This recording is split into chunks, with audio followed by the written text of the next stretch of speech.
Finals week. I can't take it anymore. I want Friday to get here. Why is it not next week yet?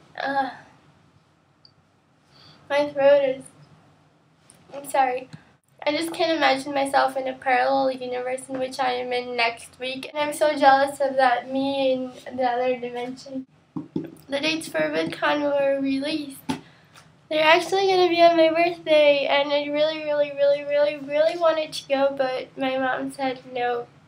But I really wish I could. I was going to say maybe the next year, but then I remembered that I'm going to be in my final year of high school, and that traveling will really not be an option. If I could run away or something, I totally would, but that's not really an option either. Mainly because I'm underage, and that I don't have my own money, and that I don't have a car, that I would have to swim to the United States, and that would really be complicated. Anyway, Thanksgiving. I think there are one too many things I'm thankful for, actually. Especially being in Brazil, I know how privileged I am to have a good education. I'm not even sure. I mean, people say so many bad things about the Brazilian education system, but the same people who complain are the same people who don't study at all. I won't really be the judge of that. I really can't complain at all about my school. They probably think that there's nothing we'd rather do in our free time than make their endless list of algebra exercises or these scale thingies or study Brazilian history pages. But once you pick up the pace of studying and of paying a lot of attention to class, and you get the thrill of getting a good grade in a hard subject, it's actually kind of fun. And as my father reminds me every single day, their goal is to put us in a good college. And I honestly wouldn't leave it for any other school in the country or something, probably. I'd say that I'm very thankful for knowing English. I know that my English isn't spectacular or anything, but I can understand people really well. And I read mostly in English, and I watch movies mostly in English and everything, and therefore I have access to many other things that people who don't know English don't have. I mean, I wouldn't be able to do this if I didn't.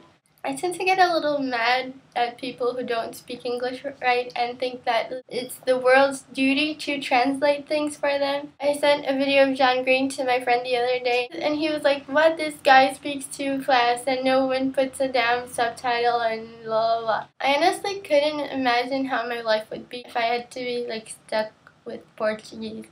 I really wouldn't like that, I don't think. As of last week, I've become kind of thankful for the way my name is spelled.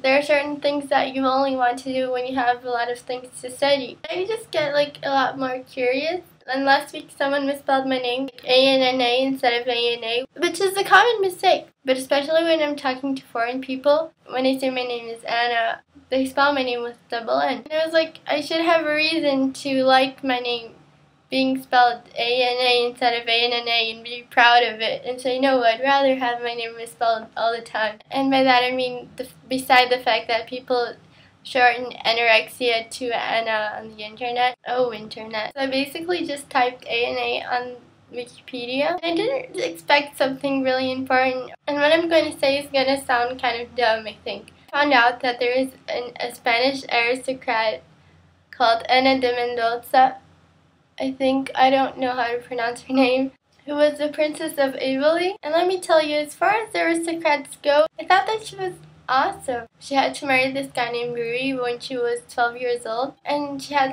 10 children, and her husband died, and she went to a convent, and then she was arrested because she was betraying state secrets. And she was considered one of the more talented women of her time. And although she had just one eye, Ana was considered one of the most beautiful ladies in Spain. Please, I'm not saying that I am talented or beautiful, but if I have to share my name with a historical figure, I'm glad it's her, with her awesome talents and her awesome eyepatch. I also found out that the correct pronunciation of my name is Anna. But again, I don't care how you say it. And my middle name is pronounced Flah-VEE-ah. I already knew that, but I just like how it looks when it's like this. Really grateful to have friends who see fictional band logos in toilet paper.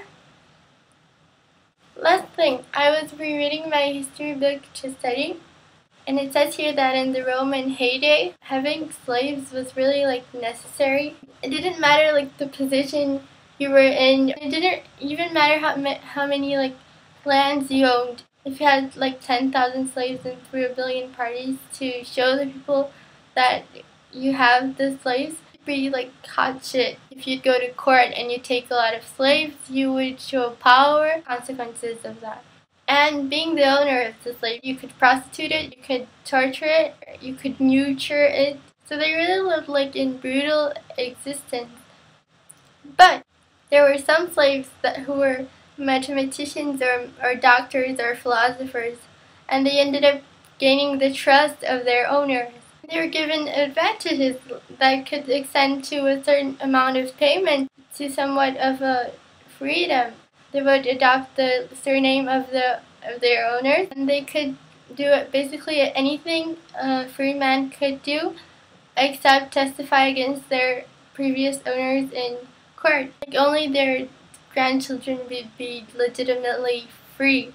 But if you didn't see the point there, my point is, nerds win at life since the Roman heyday and probably way before that. So yes, I am thankful of being a nerd. I hope you have an amazing Thanksgiving if your country celebrates it. I will see you next Tuesday when my tests have finished and I will be able to sleep as late as I want to. GFTBA.